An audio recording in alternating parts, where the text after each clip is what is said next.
Hi friends, అసలైన సంపద ఈ కథ మీకోసం. హాయ్ చుట్కీ. హాయ్ చోటు, చెప్పు. ఏం లేదు చుట్కీ, మన ఈ కథ మీకోసం వాళ్ళు కథలు పెట్టడానికి ఎంత కష్టపడుతున్నారు. కథలు చెప్తున్నారు, ఎడిటింగ్ చేస్తున్నారు, మంచి మంచి కంటెంట్ ఇస్తున్నారు, ఇంకా మోటివేషనల్ కోట్స్ కూడా పెడుతున్నారు.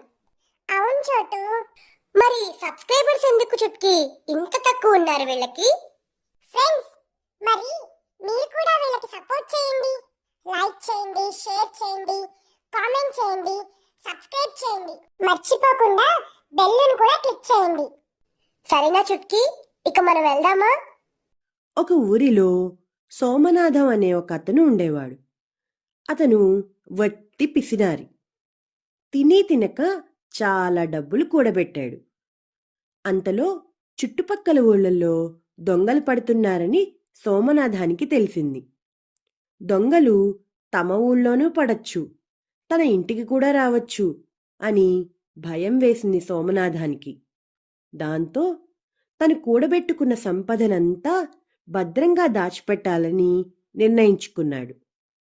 భార్య సుగుణను పిలిచి, మనం సంపాదించిన సంపద మొత్తాన్ని 2 భాగాలు చేసి పంచుకుందాం. నేను నా భాగాన్ని నాకు తెలిసిన చోట దాస్తాను. నీ భాగాన్ని నువ్వు నీకు తెలిసిన చోట దాయి. ఒకవేళ దొంగలు పడి మన ఇల్లు కొల్లగడితే ఒక భాగం పోయినా ఇంకో భాగమైనా దక్కుతుంది కదా అన్నాడు. మీరు చెప్పినట్టు చేస్తాను, కానీ నా భాగాన్ని నేను ఎక్కడ దాచానో మీరు అడగకూడదు అంది సుగుణ. ఎక్కడైనా దాచిపెట్టనివ్వు, సొమ్ము క్షేమంగా ఉంటే అంతే చాలు అనుకున్న సోమనాథం ఆమె షరతుకు ఒప్పుకున్నాడు. అలా 6 నెలలు గడిచాయి. అనుకున్నట్లుగానే దొంగల ముఠ కళ్ళు ఊళ్ళోని భాగ్యవంతుల ఇళ్ళన్నిటి మీద పడ్డాయి. అందర్నీ నిలువునా దోచారు. ఇక సోమనాథం ఇంట్లో ఉన్న వస్తువులన్నీ దొంగల పాలయ్యాయి. పోనీలే, అయినా నేను దాచిన సొత్తంతా భద్రంగా ఉంది కదా అనుకుని నిబ్బరంగా ఉన్నాడు సోమనాథం. దొంగలు వెళ్ళిపోయాక తను సంపద దాచిపెట్టిన చోటుకు వెళ్ళి చూస్తే ఏముంది, అక్కడ చిల్లి గవ్వ కూడా లేదు. సోమనాథం బాగా ఏడ్చాడు. అంతలో భార్య సుగుణ వచ్చి అతనిని ఓదార్చింది. అప్పుడు అతను అడిగాడు భార్యని, కనీసం నేను నీకు దాచమని ఇచ్చిన సొత్తైనా జాగ్రత్తగా ఉందా అని. జాగ్రత్తగానే ఉందిలేండి అన్నది సుగుణ. పద చూద్దాం అని సోమనాథం తొందరపడ్డాడు. సుగుణ సోమనాథాన్ని ఒక మురికి వాడకు తీసుకువెళ్ళింది. ఆ వాడ జనం మొత్తం పరుగున వచ్చి వాళ్ళిద్దరికీ మర్యాదలు చేశారు. అమ్మా, మీరు చేసిన సాయం వల్ల మేము ఇలా చల్లగా బ్రతుకుతున్నాం. మీరిచ్చిన డబ్బుతోనే మేం పొలాలు కొనుక్కొని సాగు చేసుకుంటున్నాం. మా పిల్లలు చదువుకుంటున్నారు, ఉద్యోగాలు చేస్తున్నారు.